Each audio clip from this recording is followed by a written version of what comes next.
Assalamualaikum warahmatullahi ta'ala wabarakatuh. Kelas kita hari ini sesuai dengan tajuk, iaitu tentang bagaimana pengaruh Orientalism dalam gerakan anti hadis di Malaysia. Kita tanya tajuk tutorial dan untuk kita belajar bersama tu. Walaupun saya tahu Ustaz Sa'dan mungkin telah menerangkan tentang konsep maktabah syariah, tapi saya nak terangkan sikit juga sini, ada kaitan dengan kuliah saya hari ini adalah untuk menerangkan tentang manfaat maktabah syariah itu sendiri. Kita nak kaitkan dengan orientalis ni.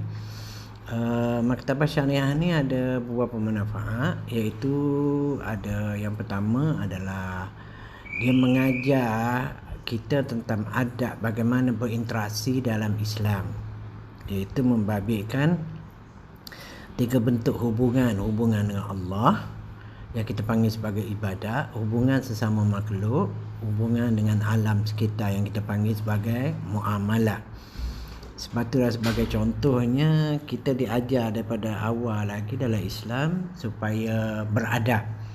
Kalau kita jemur baju, jemur kain misalnya, tengah panas tiba-tiba hujan, boleh ke tak kalau kita kata celaka hujan? Tak boleh, sebab hujan tu, dia menurunkan hujan tu adalah Allah Ta'ala. Kita tidak beradab dengan Allah Ta'ala apabila kata begitu. Okey, pertama, maktabah syariah antara lainnya mengajar benda ini. Yang kedua, maktabah syariah ni juga menetapkan asas motivasi dalam melakukan sesuatu pekerjaan. Sebab itulah antaranya adalah tentang syarat penyelidikan ilmiah. Syarat seorang mujtahid, nak jadi mujtahid tu dia bukan boleh sesiapa saja boleh jadi mujtahid, mana boleh macam tu. Dia mesti ada syarat dia. Syarat dia memerlukan kepakaran, niat yang betul sebelum melakukan sesuatu kerja. Begitu juga syarat mujtahid, syarat pendidikan ilmiah mujtahid ini juga, ia mesti ada nilai kesungguhan dalam melakukan sesuatu kerja. Sebab itulah anak-anak semua patut merasa bangga, sebab kalau mengikut Profesor Datuk Mahmud Zudi, dia kata kajian ilmiah sama ada di peringkat master ataupun PhD di kajian di peringkat universiti, kita boleh anggap sebagai usaha semi ijtihad. Okey, anak-anak semua pernah dengar tentang lembaga urusan dan tabung haji. Tapi tahu ke tidak lembaga urusan dan tabung haji itu idea asalnya dicetuskan oleh siapa? Dia lembaga urusan dan tabung haji ni untuk jemaah haji pergi buat haji, idea asalnya adalah dia berpunca daripada kelas master yang dikondak oleh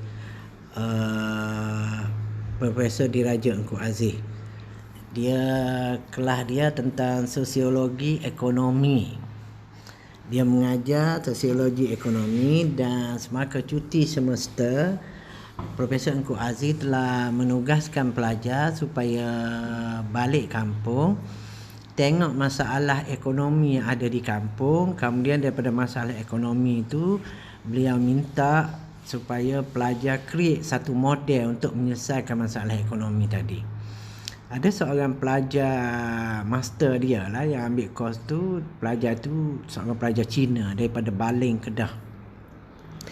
Dia balik Baling, Kedah, dia tengok orang Melayu, dia tu Cina kampung, dia tengok orang Melayu kuat menyimpan duit.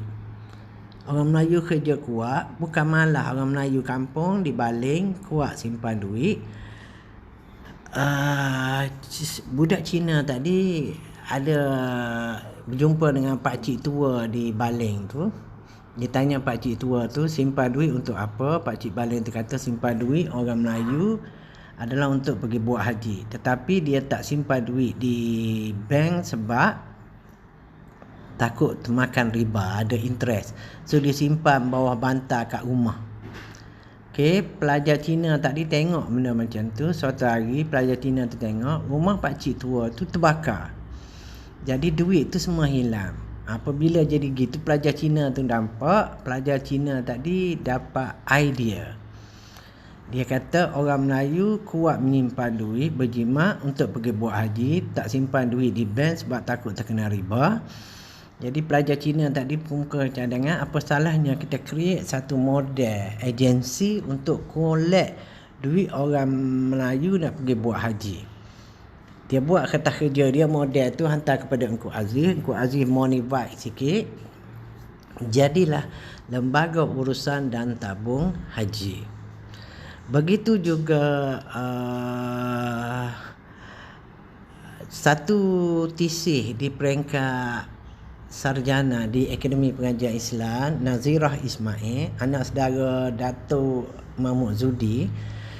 Dia kaji tentang status rawatan kumbahan air di Indah Water Consortium. Air yang kita pakai ni, pipe yang kita pakai ni sekarang ni adalah air rawatan, air kumbahan yang dirawat.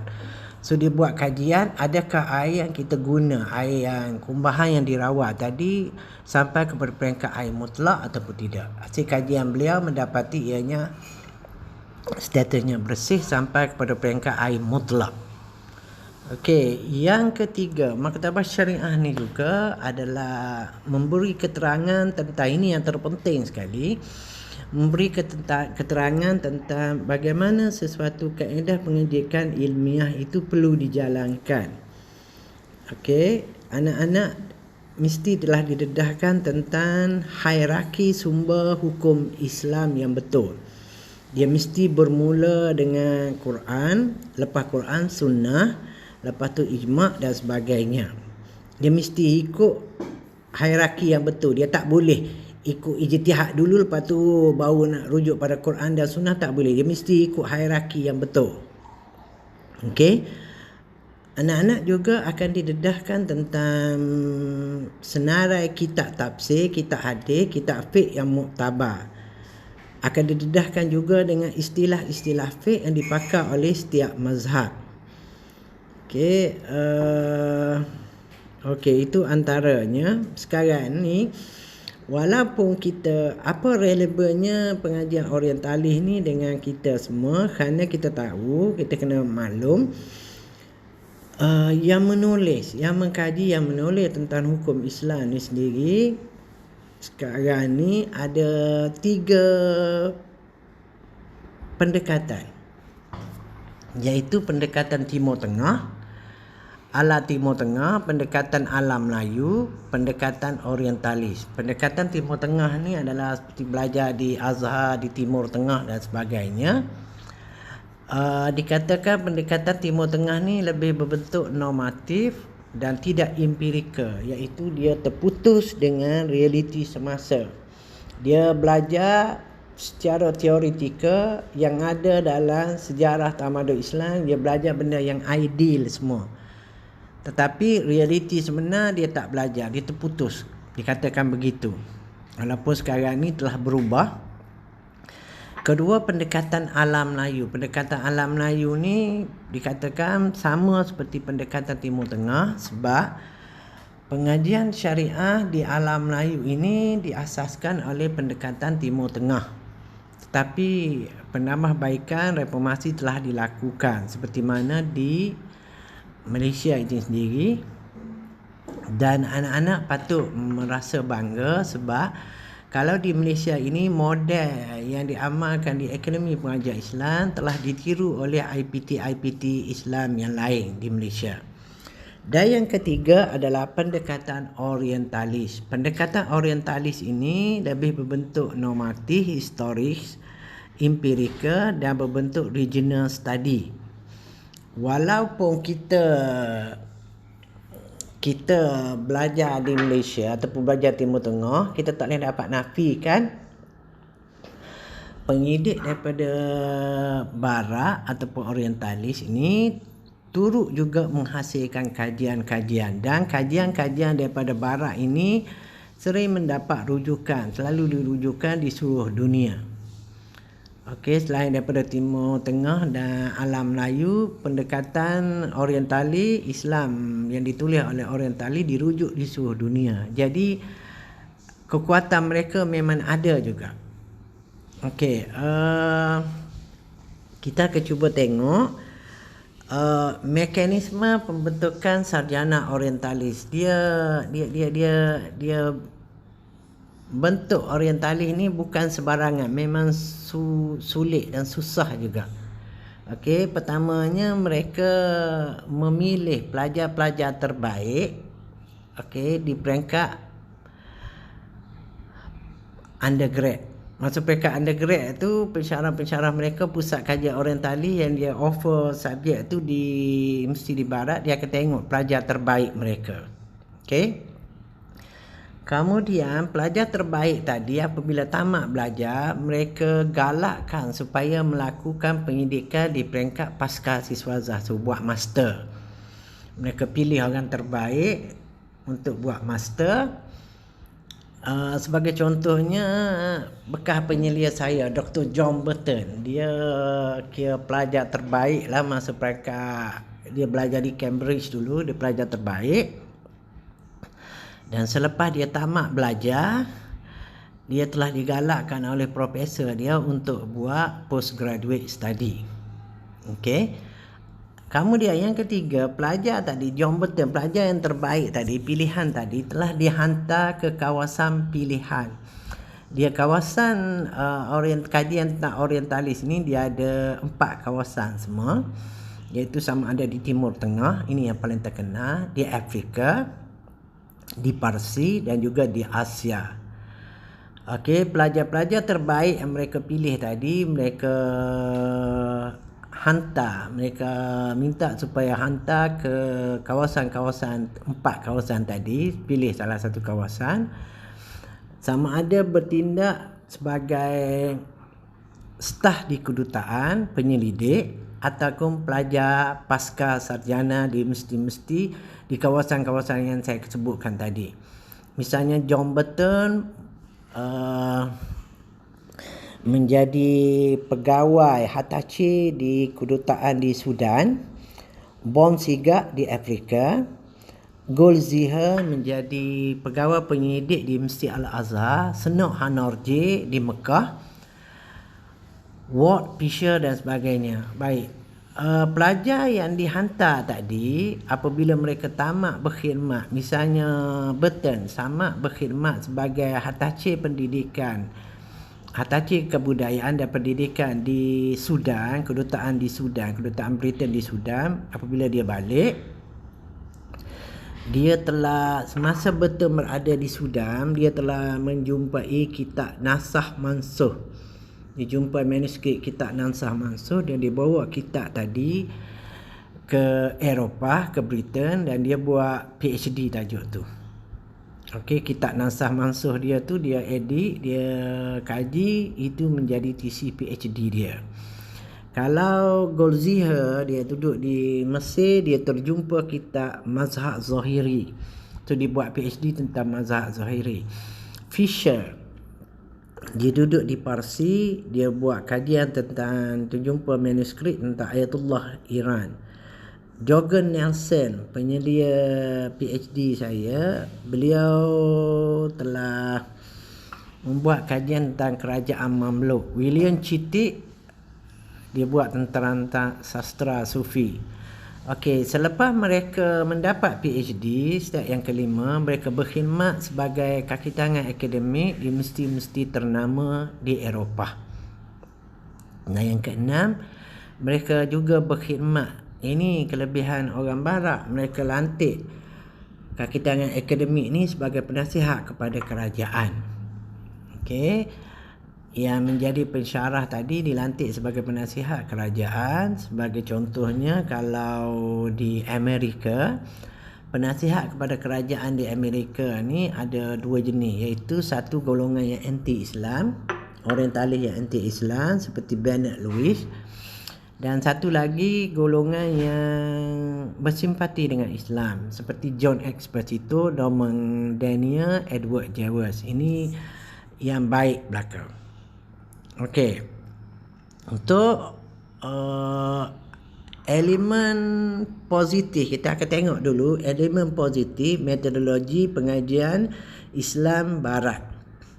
dia ada beberapa elemen positif. Kita tak dapat nafi, ada juga elemen negatif, tapi yang positif kita tak dapat nafi. Yang pertama, pengajian Islam di barat yang diasaskan oleh orientalis ni sangat terkenal dengan amalan budaya ilmu, iaitu mereka terkenal sebagai passion for meaning, kegilaan untuk mencari makna. Mereka suka menyelidik. Dia tak sama dengan kita tak suka menyelidik. Kalau di barat mereka gila menyelidik. Kalau terjadi apa-apa, kalau tempat kita kalau jumpa ikan keli putih misalnya, kita akan tangkap ikan keli tadi, kita akan puja, buat ibu duit. Tapi di barat mereka buat kajian tentang penyidikan tentang ikan keli tadi.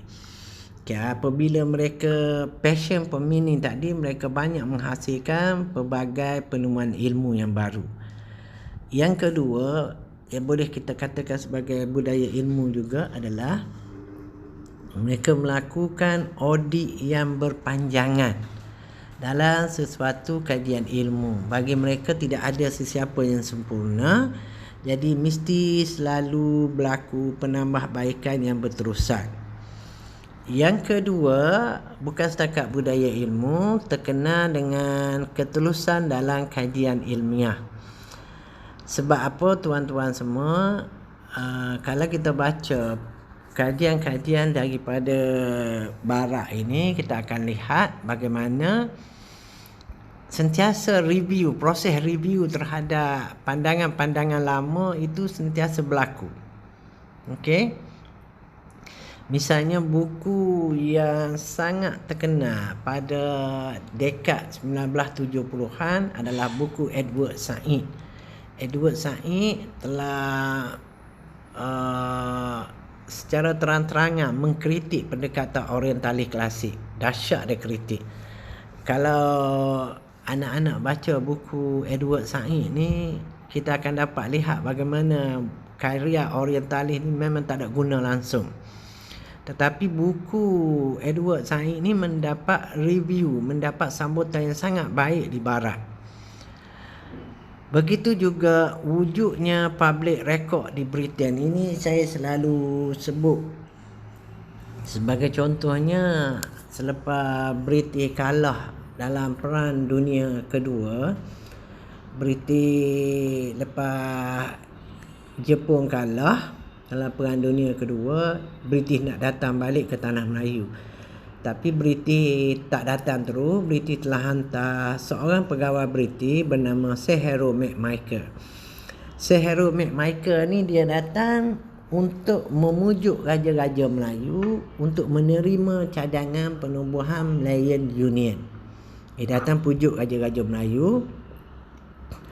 Nak pujuk raja Melayu ni senang saja. Paksa Raja Melayu cakap, kalau tuanku tak tanda tangan, tuanku tak akan dapat pencen. Kami akan tak beri pencen pada tuanku. Okey. Didapati semua raja-raja Melayu bersetuju dengan cadangan Malayan Union tadi. Okey. Selepas dia berjaya, McMichael berjaya memujuk raja-raja Melayu, McMichael telah tulis telegram report hantar ke pejabat tanah jajahan di London. Okey, pejabat tanah jajahan di London telah hantar surat balik. Okey, tugas kamu selesai, kamu dikendaki berada di Britain, tengok perkembangan yang berlaku. Berlakulah macam-macam perkembangan. Sir Harold McMichael buat report, hantar telegram tadi. Untuk makluman kita semua, report dan telegram tadi, ataupun yang kita di Malaysia sekarang ni, kita masuk bawah archive, di bawah akta rahsia rasmi. Tapi di Britain tidak. Surat menyurat tadi kita boleh baca. Report surat menyurat McMichael, apa saja yang berkait dengan report British di tanah Melayu, dia membuat penyidikan tentang PAS, tentang parti, apa semua sekali. Mereka kumpul di public record dan kita boleh membaca report tadi. Report tadi ada di Britain dan kita boleh rujuk pada benda tu. Tempat kita memang tak boleh. That means mereka telus Okey, begitu juga karya Edward J. Wells dan juga John Esposito. Secara terang-terangan karya mereka mengutuk dasar British, dasar kerajaan barat yang menindas umat Islam.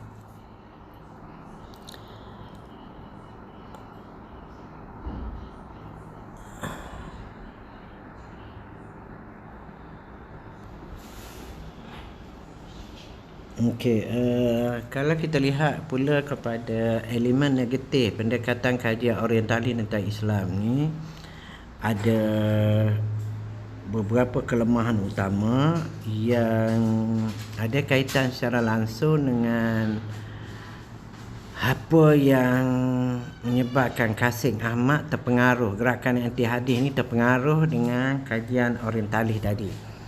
Antara elemen negatif pendekatan orientalis ni, pertama mereka menilai Islam mengikut worldview barat.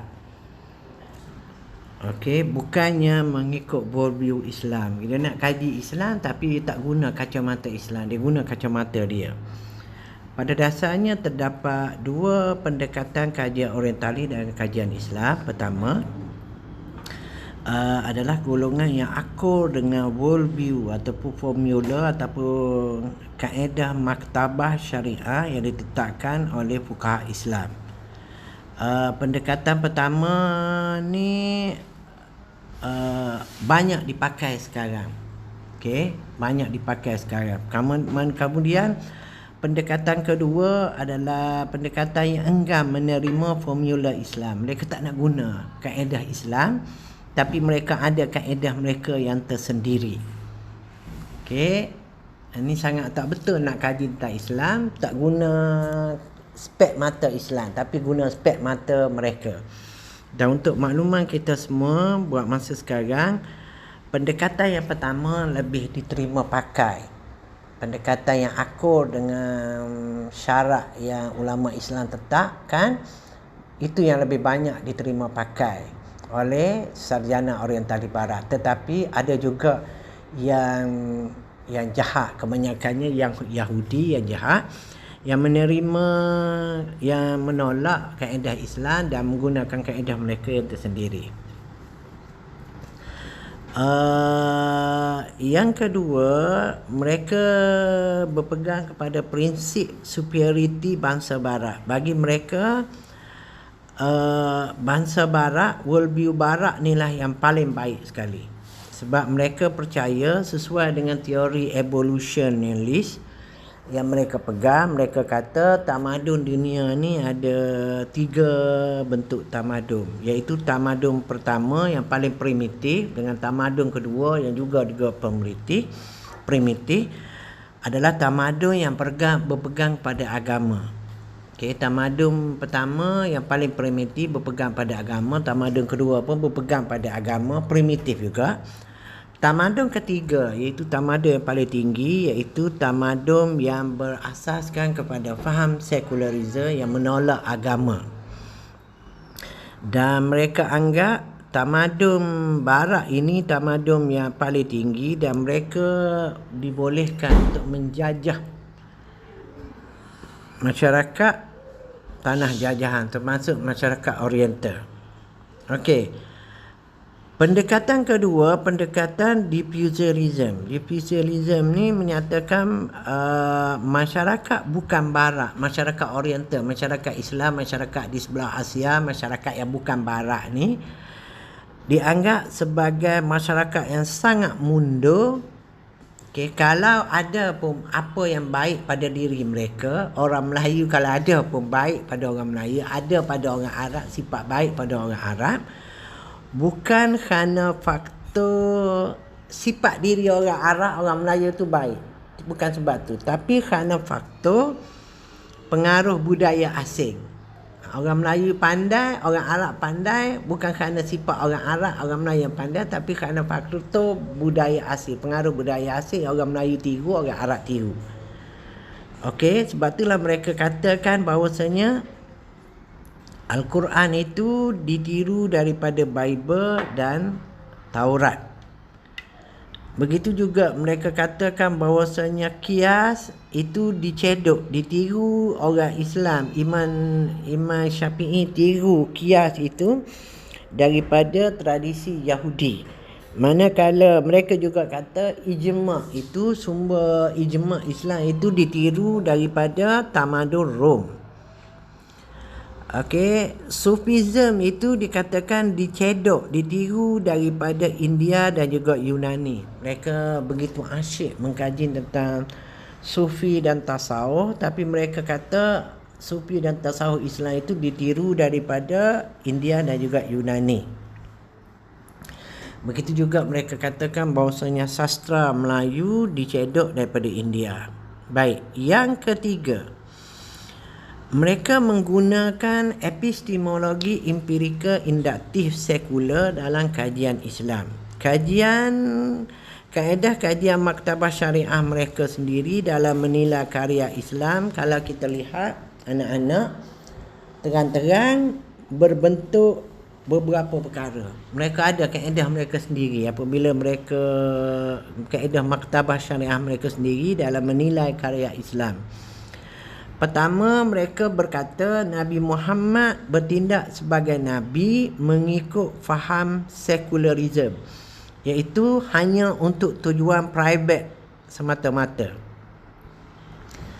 Syariah Islam sebaliknya di luar bidang kuasa Rasulullah. Rasulullah datang seperti mana fahaman agama Kristian, Jesus itu hanya sebagai Nabi semata-mata. Okey, hanya untuk hubungan dengan Tuhan.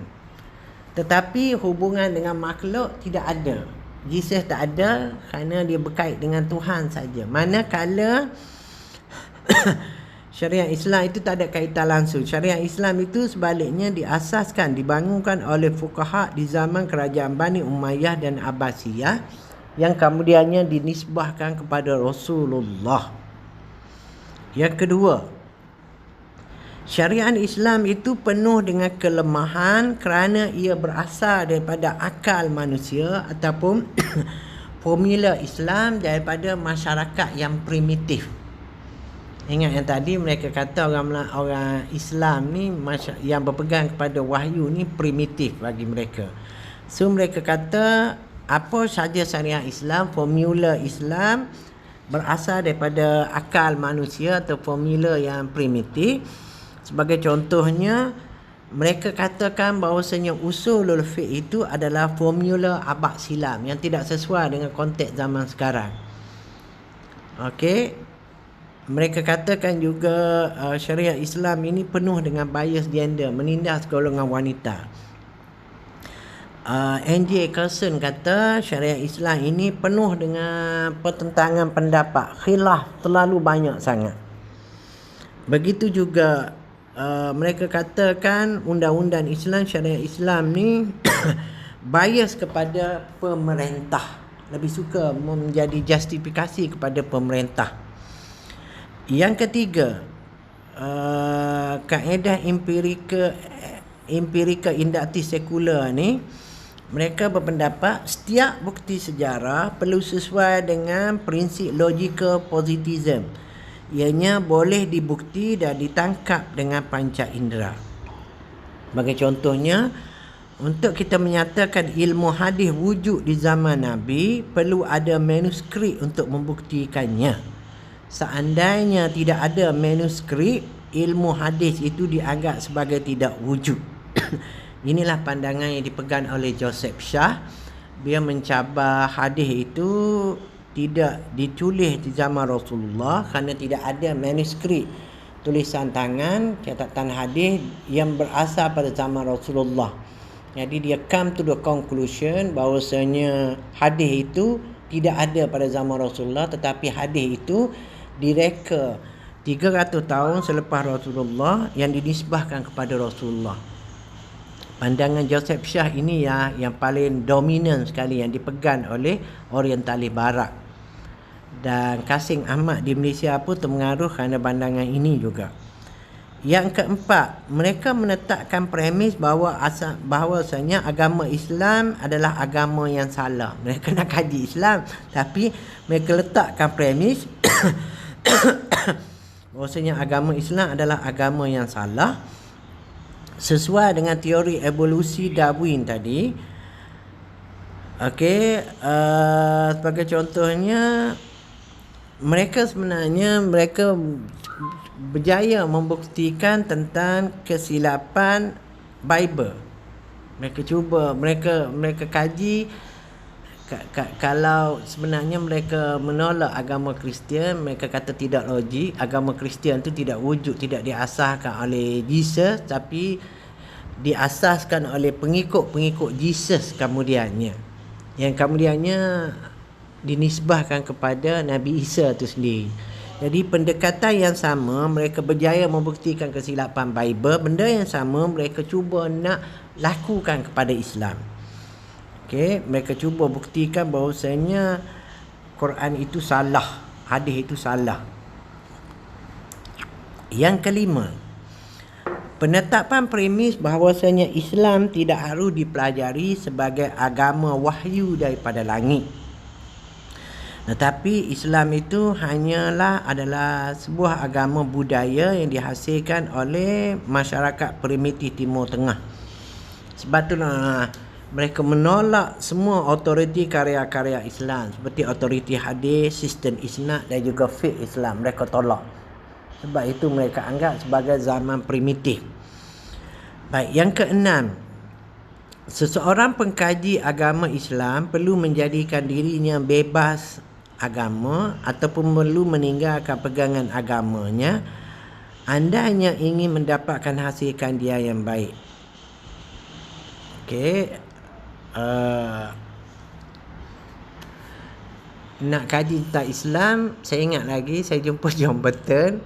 Dia kata, when you come to study with me, apabila kamu datang nak belajar dengan aku, make sure that you leave your belief at home. Kena simpan akidah kamu di rumah. Kalau kamu berpegang pada akidah kamu kata Islam betul, Quran tu betul, kamu tidak akan objektif dalam sesuatu kajian. Okey,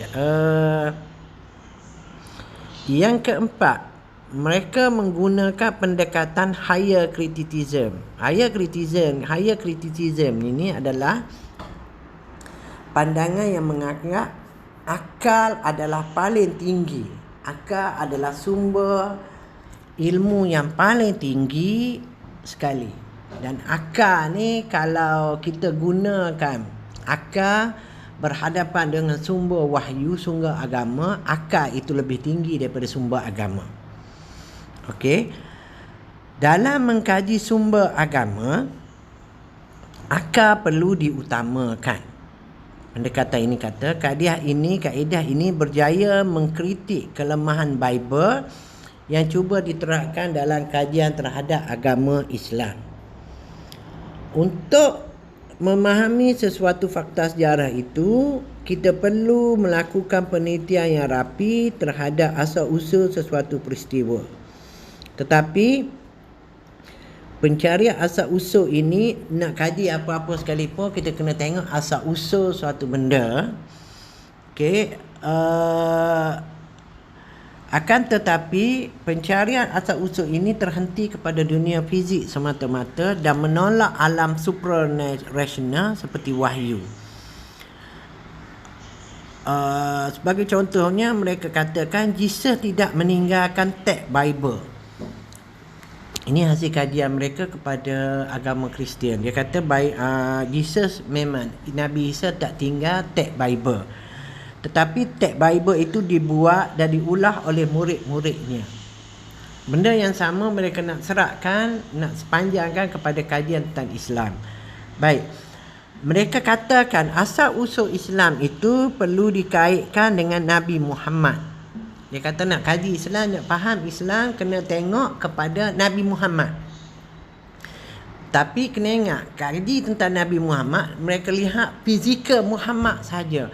Konsep Muhammad itu menerima wahyu daripada Allah, mukjizat Muhammad mereka tak terima. Sebab itu dianggap supra-rational, yang tak boleh dibuktikan secara saintifik. Wahyu tu mereka tak nampak, so mereka tolak sama sekali. Hasil kajian asal-usul Islam pada Nabi Muhammad. Tadi mereka dapati Muhammad itu anak yatim, iaitu nisbah yang hina lah dalam masyarakat Arab. Muhammad itu buta huruf. Nabi Muhammad itu buta huruf. Bagaimana seorang yang buta huruf tu boleh menerima wahyu mendatang bersama dengan Quran? Sebab itulah mereka katakan bahawasanya Nabi Muhammad itu belajar dengan padri Kristian. Sebagai contohnya yang dalam kes Rasulullah ikut Abu Talib pergi ke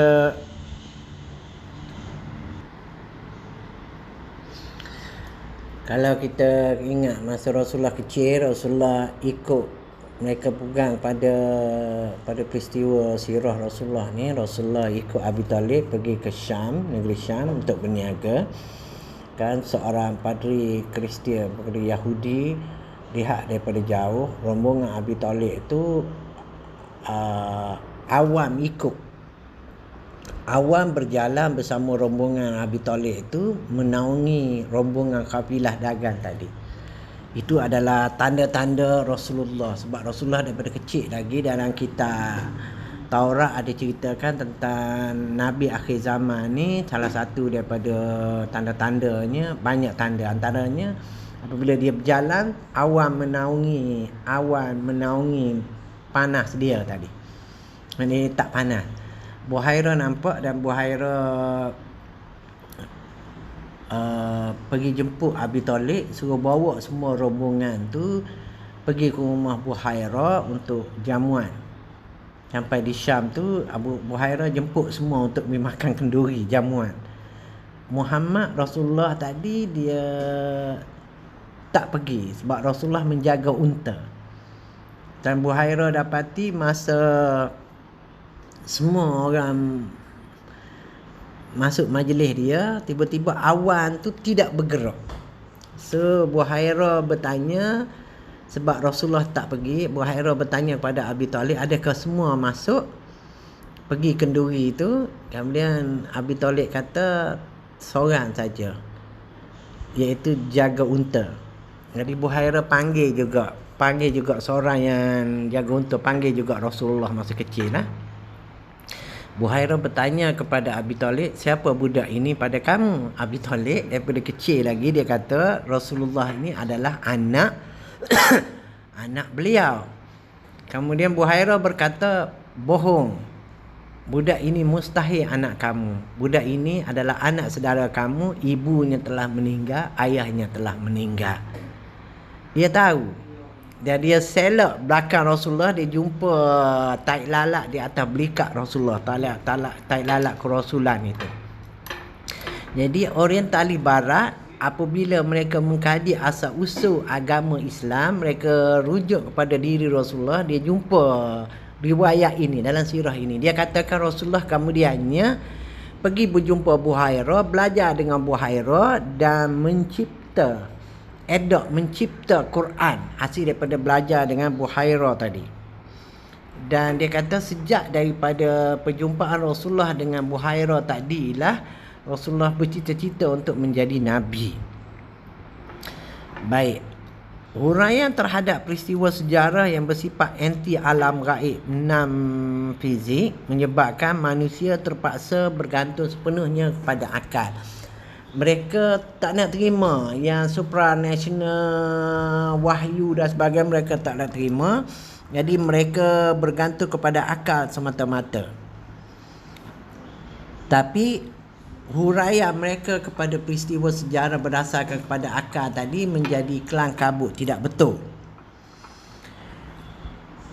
Okey,